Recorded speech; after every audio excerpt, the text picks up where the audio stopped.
खैर छोड़िए, अब पन्ना खोल लेते हैं दूसरा, संस्कारी गैंगरेप का। इन खबरों को थोड़ा ध्यान से सुनिएगा, राज्यों का नाम भी ध्यान से सुनिएगा और संस्कारियों का नियम भी ध्यान से सुनिएगा। फिर आपको पता चलेगा कि रात दिन कहते हैं कि हम नारी के इस रूप की पूजा कर रहे हैं, नारी के उस रूप की पूजा कर रहे हैं। मातृशक्ति के चरणों में नमन करते हुए मैं अपने संबोधन को शुरू करना चाहता हूं। सामने बैठी हुई नारी शक्तियों का सम्मान करते हुए मैं अपनी बात को शुरू करना चाहता हूं। ये बोलने वाले कितने संस्कारी हैं।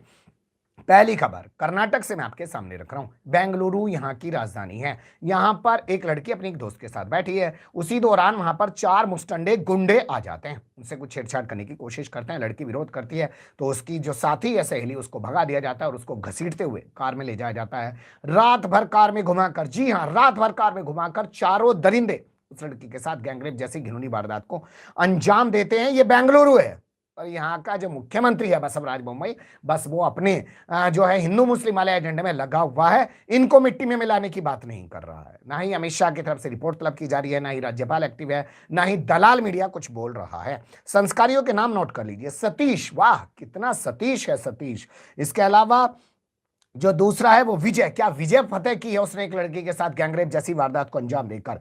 तीसरे का नाम है श्रीधर, वाह नाम की भी शर्म नहीं आ रही है, नाम ही श्रीधर है। और तीसरे का नाम है किरण। अब किरण के बारे में क्या कहें। अब किरण सिंह पटेल नाम का एक पीएमओ का महाठग कैसे जम्मू कश्मीर से पकड़ा गया, Z+ में घूम रहा था। उसकी पत्नी को भी फिलहाल गिरफ्तार किया गया, लेकिन मिट्टी में मिलाने की बात नहीं की जा रही है उसके, क्योंकि औकात नहीं है कि इनको मिट्टी में मिलाने की बात कर सकें। तो पहली खबर कर्नाटक से। दूसरी खबर आपके सामने जो मैं रखने जा रहा हूं, गोवा से एक संस्कारी जो उत्तराखंड का रहने वाला है, और उस उत्तराखंड का रहने वाला है जहां पर चारधाम यात्रा होती है, और उस उत्तराखंड का रहने वाला है जिसे देवभूमि कहा जाता है। उस संस्कारी ने नीदरलैंड की एक महिला को पकड़ लिया, उसके साथ बलात्कार करने की कोशिश की, विरोध करने पे चाकू मार के उसको घायल कर दिया। वाह रे संस्कारी, क्या संस्कार दिखा रहा है। लेकिन संस्कारी को भी मिट्टी में नहीं मिलाया जाएगा। इस संस्कारी का नाम है अभिषेक वर्मा, जिसको गिरफ्तार कर लिया गया। वहां के एक रिजॉर्ट में काम करता है, दारू पेश करने का काम करता है। जब महिला अपने टेंट में थी उसी दौरान महिला को दबोचने के लिए पहुंच गया।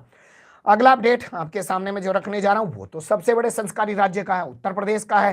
क्योंकि आदित्यनाथ योगी ने अब उत्तर प्रदेश को एक अलग से देवभूमि बना दिया। यहाँ पे काशी है, अयोध्या है, मथुरा है, विंध्यवासिनी है और न जाने क्या क्या यहाँ चीजें स्थापित की जा रही हैं। अब वो पहचान चली गई है जो उत्तर प्रदेश की कभी किसी जमाने में और चीजों की वजह से पहचान हुआ करती थी, ताजमहल की वजह से, हाँ मुल्ला के ताजमहल की वजह से, तो वो चीजें चली गई हैं। तो लखनऊ में 65 साल की एक बुजुर्ग महिला, मलिहाबाद इलाका पड़ता है, सब्जी लेने के बाद वापस लौट रही थी। एक संस्कारी आ गया, उसी के गांव का रहने वाला था, बाइक पर बैठा लिया और महिला को कहने लगा चलो घर छोड़ देंगे लेकिन जंगल में ले गए। 65 साल की महिला भी उत्तर प्रदेश में सुरक्षित नहीं है, 6 महीने की बच्ची भी उत्तर प्रदेश में सुरक्षित नहीं है।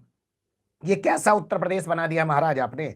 कम से कम कुछ तो बोलिए, कुछ तो करके दिखाइए। और इसको भी मिट्टी में मिलाई, क्योंकि इस संस्कारी का नाम तो असल में ही संस्कारी वाला है। अतुल वाजपेयी ब्राह्मण देवता है, और इनके बारे में तो आप जानते ही हैं, गुजरात के बीजेपी विधायक ने कहा था कि तो संस्कारी होते हैं, बिल्किस बाने वाले मामले में टिप्पणी करते हुए।